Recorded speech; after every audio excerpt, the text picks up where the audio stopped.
Psalm 105. Give thanks to the Lord and proclaim his greatness. Let the whole world know what he has done. Sing to him, yes, sing his praises. Tell everyone about his miracles. Exult in his holy name. O worshippers of the Lord, rejoice. Search for the Lord and for his strength, and keep on searching. Think of the wonderful works he has done, the miracles and the judgments he handed down. O children of Abraham, God's servant, O descendants of Jacob, God's chosen one, he is the Lord our God. His rule is seen throughout the land. He always stands by his covenant, the commitment he made to 1,000 generations. This is the covenant he made with Abraham and the oath he swore to Isaac. He confirmed it to Jacob as a decree, to the people of Israel as a never-ending treaty. I will give you the land of Canaan as your special possession.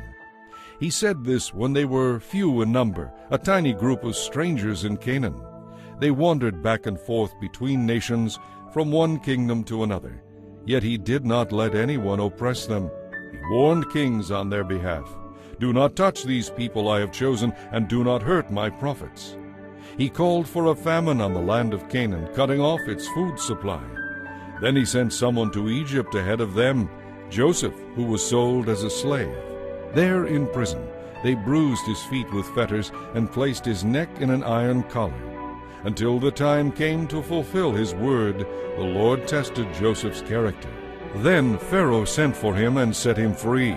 The ruler of the nation opened his prison door. Joseph was put in charge of all the king's household. He became ruler over all the king's possessions. He could instruct the king's aides as he pleased, and teach the king's advisers.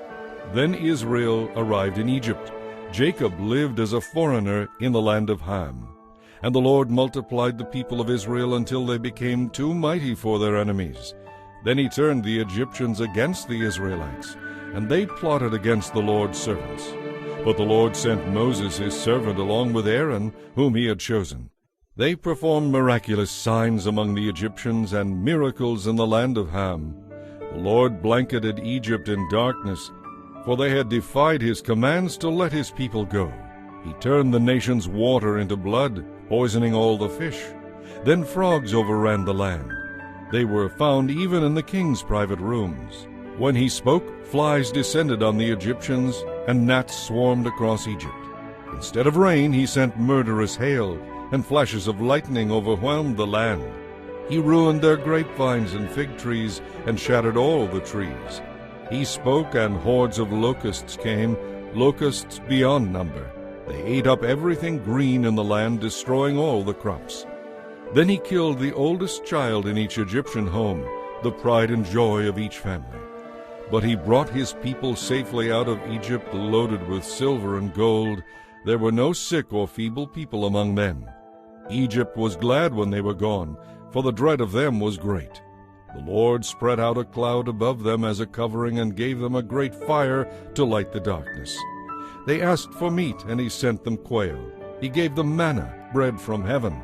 He opened up a rock, and water gushed out to form a river through the dry and barren land. For he remembered his sacred promise to Abraham his servant.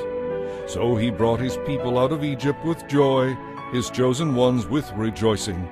He gave his people the lands of pagan nations, and they harvested crops that others had planted.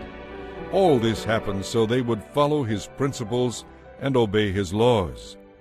Praise the Lord.